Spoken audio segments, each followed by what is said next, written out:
ஓம் சாந்தி. K Surajbhai அவர்களின் தாரணை வகுப்பு. ஏப்ரல் 6, 2025. பாபா தனது தாமத்தை விட்டுவிட்டு நம்மை முழுவதும் தூய்மையாக்குவதற்காக நமதருகே வந்திருக்கின்றார். மாயை ராவணன் நம்மை மிகுந்த துக்கத்திற்கு ஆளாக்கியிருக்கிறான். நமது அரச பாக்கியத்தை பறித்து விட்டான்.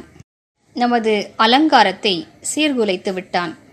அதனால் பக்தி மார்க்கத்தில் சுகம் அமைதியை தேடி நாம் அலைந்து திரிந்து கொண்டிருந்தோம். அங்கும் இங்கும் அலைந்து கஷ்டங்களை அனுபவித்தோம். பாபா வந்து நம்மை தூய்மையாக்கி கொண்டிருக்கிறார். எந்தளவிற்கு நமது தூய்மையின் சக்தி அதிகரிக்குமோ அனைத்துமே உயர்ந்ததாக ஆகிவிடும். தனமும் தானியங்களும் நிறைந்து கொண்டே செல்லும். இல்லறத்தில் நல்லிணக்கம், நோயற்ற உடல் ஆகியவையும் கிடைக்கப்பெறும். எனவே நமது தூய்மையின் சக்தியை அதிகரிப்போம். பிரம்மச்சரியத்தின் விரதத்தின் கூடவே தேக உணர்விலிருந்து விடுபடுவதற்கான அசரீரி பயிற்சியை மேற்கொள்வோம். அதன் மூலம் கர்மேந்திரியங்களின் இச்சைகள் குளிர்ந்து கொண்டே செல்லும். யோக பயிற்சியை அதிகரிப்போம். காம இச்சையின் அக்னி யோக அக்னியில் அழிந்துவிட வேண்டும். விகாரங்கள் கூட அக்னியாகும். யோக அக்னியால் தான் விகாரங்களின் அக்னியை எரிக்க முடியும். நமது தூய்மை தன்மையின் பயணத்தில் முன்னேறுவோம். நாம் பிறரோடு பழகும் விதம், நமது பார்வை முழுவதும் தூய்மையாக இருக்க வேண்டும். நமது வார்த்தைகளும் நடவடிக்கைகளும் தூய்மையாகிவிட வேண்டும்.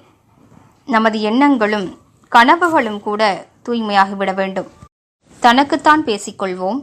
ஜென்ம ஜென்மங்களாகத்தான் இந்த விகாரங்களில் மூழ்கியிருந்தோம். தேகத்தின் கவர்ச்சியில் மூழ்கியிருந்தோம். நமக்கு என்ன கிடைத்தது? அனைத்தையும் இழந்தோம். இந்த தேகம்தான் என்ன? வெளியே இருக்கும் இந்த அழகான தோலை நீக்கிவிட்டால் உள்ளுக்குள் அழுக்கை தவிர வேறு எதுவும் இல்லை. இது ஒரு குப்பை தொட்டியை போன்றதுதான். வெளியே பார்ப்பதற்கு அழகாக அலங்கரிக்கப்பட்டிருக்கிறது. ஆனால் உள்ளுக்குள் குப்பை கூளம்தான் இருக்கிறது.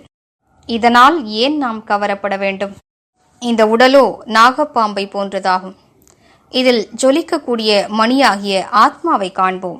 பயிற்சி செய்வோம். இந்த உடலோ அழியக்கூடியது. இதிலிருந்து நமக்கு எதுவும் கிடைக்கப் போவதில்லை. இன்று வெளிப்புறமாக அழகாக தோன்றும் உடல் வயதாகிய பின்பு முடி உதிர்ந்து போய்விடும். தோல் சுருங்கி போய்விடும். அழகு குன்றி போய்விடும். நாமோ ஆத்மாக்களாவோம். ஆன்மீக பார்வையை அதிகரித்து கொண்டே செல்வோம். உடலின் கவர்ச்சியை அழித்து விடுவோம்.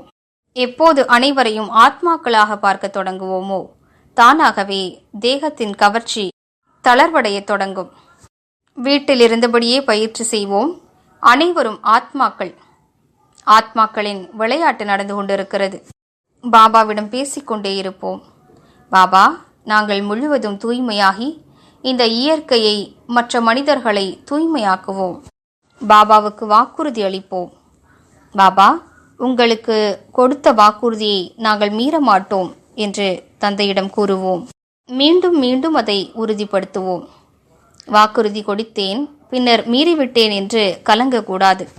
மீண்டும் மீண்டும் உறுதியேற்போம். ஏனென்றால் நாம் அனைவரும் அறிவோம், மேலும் பாபாவும் அறிவார். முழுமையான தூய்மை நிலையை அடைவதற்கான இந்த பயணம் மிக நீளமானதாகும்.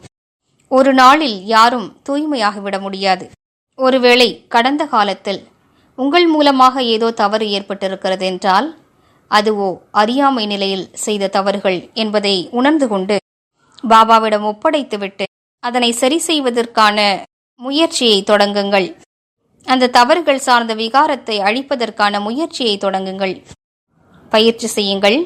நான் பரம தூய்மையான ஆத்மா. தூய்மையே எனது உண்மையான குணமாகும். நானோ தூய்மை சக்தியின் தேவியாவேன். என்னிடம் தூய்மையின் சக்தி இருக்கின்றது. நான் அனைவருக்கும் தூய அதிர்வலைகளை பரவச் செய்ய வேண்டும்.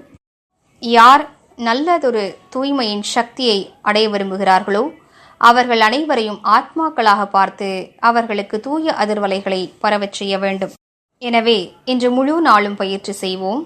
நான் தூய்மை தன்மையின் தேவியாவேன். தூய்மை தன்மையின் ஃபரிஷ்தா ஆவேன். அல்லது தூய்மை சக்தியின் சூரியனாவேன் என்று ஏதாவது சுயமரியாதையை எடுத்துக்கொள்வோம். மேலும் அனைவரையும் ஆத்மாக்களாக பார்ப்போம். மேலும் தூய அதிர்வலைகளை பரவச் செய்வோம்.